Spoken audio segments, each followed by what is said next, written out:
पहिला ठुलो खर्का भन्ने हो अनि त्यसलाई भैँसी खर्का हजुर अनि घाँसे मैदान हजुर अनि पछि पनिचु हजुर अनि पछि अहिले चाहिँ नेपाल अस्ट्रेलिया क्याम्प भन्ने अस्ट्रेलिया क्याम्प चाहिँ किन राखेर तिनीहरूले नाम त्यही त्यही फेरि त्यो जम्मा अब होटल भयो जम्मै मान्छे आए अस्ट्रेलियाको गोरा आएर त्यहाँ बस्यो हुनाले अस्ट्रेलिया क्याम्प भनिदिया चल्दैन अनि अरू भएर त कसैले नबुझ्ने नि त्यो भैँसी खर्का त्यो चाहिँ घाँसे मैदान पनिचु जात्रो लामठाम हो 5 गाविसको जात्रो लामठाम हो हजुर पहिला त्यो बेलामा त पञ्चायतको पालामा हो क्या कसरी भने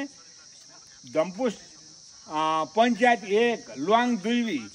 पाउदुर 3 भदौरे 4 तान्जुक 5 बिचुक 6